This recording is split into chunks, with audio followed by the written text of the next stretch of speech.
नमस्कार साथियों, मेरा नाम है आर.के. सिंह। संस्कृति आईएएस यूट्यूब चैनल पे आप सभी का स्वागत है। आज हम बात करने वाले हैं ईरान के नए सुप्रीम लीडर की। नया जो सुप्रीम लीडर है उसका चुनाव हो चुका है और ये बड़ा चर्चा में है। नए जो ईरान के सुप्रीम लीडर हैं जिनका नाम है मुज्तबा खamenei, और जैसे ही ये चुने गए उसके बाद देखें तो अपना कमान संभालते ही सीधे सुप्रीम लीडर आ गए एक्शन में।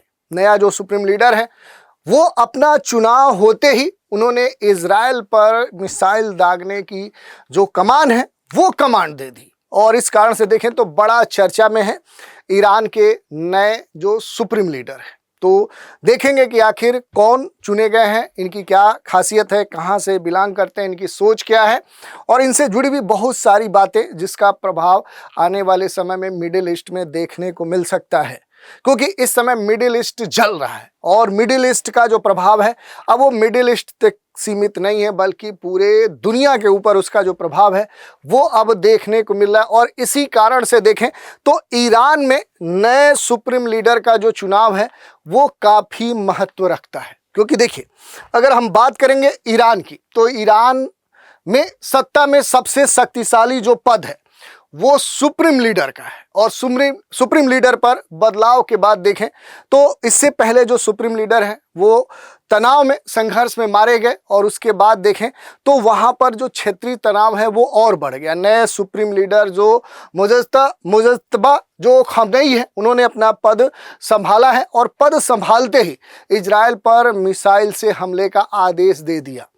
क्योंकि पूरे जो सुप्रीम लीडर हैं वो यूएस इजराइल के कहीं ना कहीं वार में मारे गए।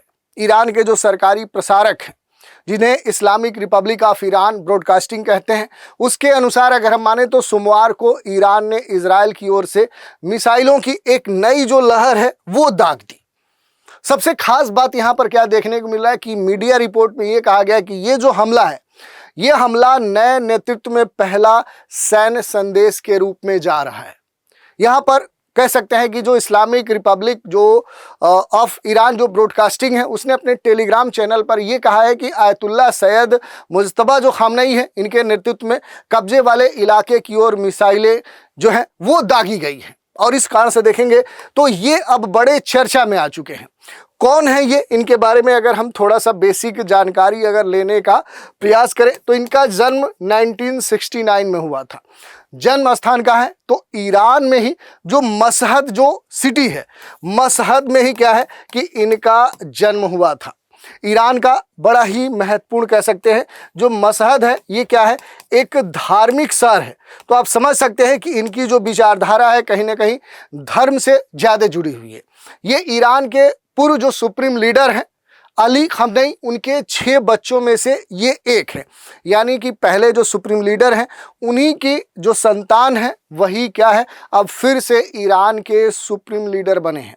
तो मुज्तबा जो खamenei है ये कई वर्षों से ईरान की जो सत्ता है, वहाँ की जो पॉलिटिक्स है उसके भीतर प्रभावशाली माने जाते रहे। तो ऐसा नहीं है कि अचानक ये राजनीति में, ये ईरान की पॉलिटिक्स में आए हैं। हालांकि ये सार्वजनिक जो कार्यक्रम है, जो मीडिया है, उसमें ये कम दिखाई देते थे।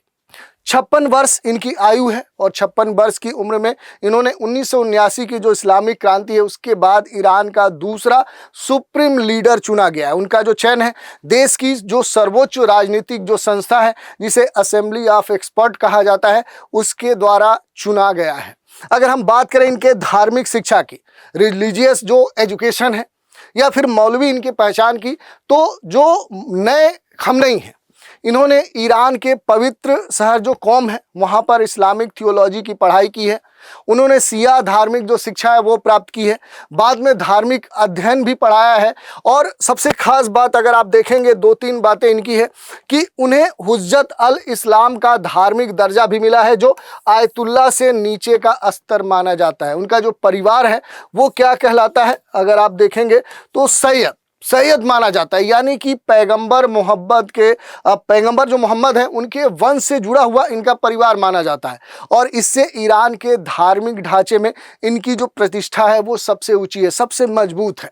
अगर हम थोड़ा सा और एक दो चीज़ें देखें कि यहाँ पर जो भी महत्वपूर्ण तौर पे इस्लामिक जो रिवोल्यूशनरी जो गार्ड कॉर्प्स हैं, जो IRGC है और जो कंजर्वेटिव सिस्टम है उससे कैसे करीबी है, तो नए जो सुप्रीम लीडर मुज्तबा खमनेई है, इनको लंबे समय से ईरान की शक्तिशाली जो सैन्य संस्था है जिसे IRGC कहा जाता है, इस्लामिक जो रिवोल्यूशनरी गार्ड कॉर्प्स कहलाता है, उसका करीब माना जाता है, उसके करीबी के तौर पे इन्हें जाना जाता है। और जो भी एनालिस्ट है उनका ये कहना है कि इनका जो प्रभाव है ईरान के सुरक्षा तंत्र में, वहाँ के सिक्योरिटी सिस्टम में सबसे मजबूत है।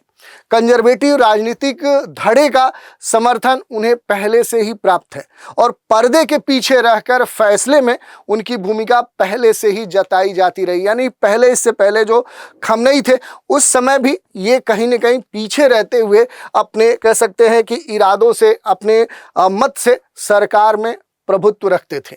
अगर इस्लामिक रिवोल्यूशनरी गार्ड कॉर्प्स की हम बात करें तो ईरान की सबसे बेहद शक्तिशाली, कह सकते हैं कि ये क्या है, ये डिफेंस सिस्टम है, ये डिफेंस सिस्टम संस्था है।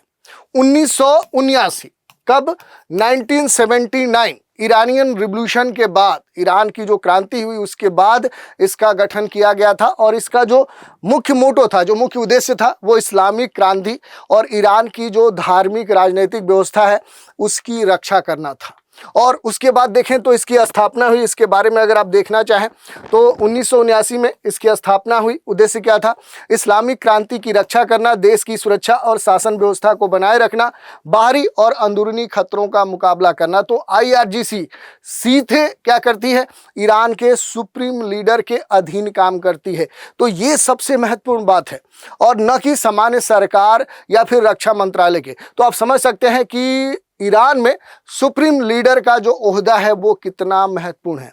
और इसके कई सारे पार्ट्स में, कई सारे अंग हैं, जैसे ग्राउंड फोर्स है, जमीनी सैन्य ऑपरेशन देखता है, नेवल फोर्स है, फारस की खाड़ी में समुद्री सुरक्षा देखता है, एरोस्पेस फोर्स है, मिसाइल और ड्रोन कार्यक्रम संचालित करता है, कुर्द फोर्स है, विदेशी ऑपरेशन और सहयोगी समूहों को समर्थन देता है। क्यूड फोर्स IRGC की वो यूनिट है जो मध्य पूर्व के कई देशों में ऑपरेशन करती है। तो आप समझ सकते हैं कि ये कितना, हमें इसके कितने अलग अलग अंग हैं। और अगर प्रभाव की बात करेंगे तो IRGC सिर्फ सैन्य संगठन ही नहीं है, बल्कि इसका असर कई सारे क्षेत्रों में, राजनीतिक, अर्थव्यवस्था, सुरक्षा एजेंसी, विदेश नीति में भी बड़े स्तर पे देखने को मिलता है। तो ईरान की बड़ी जो कंपनियां हैं, जो प्रोजेक्ट हैं, उसमें भी ये सीधे डायरेक्ट इन्वॉल्व है। विवाद और अंतर्राष्ट्रीय जब कोई भी स्थिति होती है तो कुछ देशों ने IRGC को एक आतंकी जो संगठन है उस रूप में भी घोषणा कर दी है। उदाहरण के लिए अगर यूनाइटेड स्टेट की बात करेंगे तो 2019 में IRGC को आतंकवादी संगठन USA ने घोषित किया। पश्चिमी देशों का यह आरोप है कि ईरान की IRGC मध्य पूर्व में कई सशस्त्र समूहों को सपोर्ट करती है। तो इस तरह की बात यहाँ पर देखने को मिलती है। और ये पूरा जो घटनाक्रम आप देखेंगे मध्य पूर्व में, अब आने वाले समय में नए सुप्रीम लीडर के चुनाव के साथ हो सकता है कि तनाव और भी बढ़े, क्योंकि इजराइल पर मिसाइल हमले के बाद मध्य पूर्व में तनाव और बढ़ने की आशंका जताई जा रही है। पहले से ही ईरान इजराइल के बीच में तनाव सर्वोच्च स्थिति में है, चरम पे है, और नए सुप्रीम लीडर के सख्त रुख से स्थिति और गंभीर हो सकती है। तो ईरान, इजराइल, अमेरिका का जो संघर्ष है, यूनाइटेड स्टेट, इजराइल और ईरान, इनके बीच में लगातार देखें तो संयुक्त सैन्य ऑपरेशन लगातार चल रहे हैं और ये रुकने का नाम अब नहीं ले रहे हैं। और इन हमलों में तेहरान और पश्चिम ईरान के एयर डिफेंस सिस्टम को निशाना बनाया गया। इजरायली हमलों के दौरान ईरान के सुप्रीम लीडर अली खमनेई की मौत हो गई। अमेरिकी जो राष्ट्रपति ट्रंप हैं, उन्होंने देखें तो मार्ग जो लागो है उसकी घोषणा की। जवाब में ईरान ने भी खाड़ी देश जैसे सऊदी अरब है, कतर है, यूनाइटेड अमीराट्स है या फिर कुवैत है, बहरीन है, वहाँ पर भी उन स्थानों पर हमले किए। यानी इन देशों में जहाँ भी यूनाइटेड स्टेट के सैन्य बेस हैं उन पर अटैक ईरान ने किए हैं। तो ईरान और उसके सहयोगी जो संगठन हैं पूरे मिडिल ईस्ट में हमले तेज कर रहे हैं।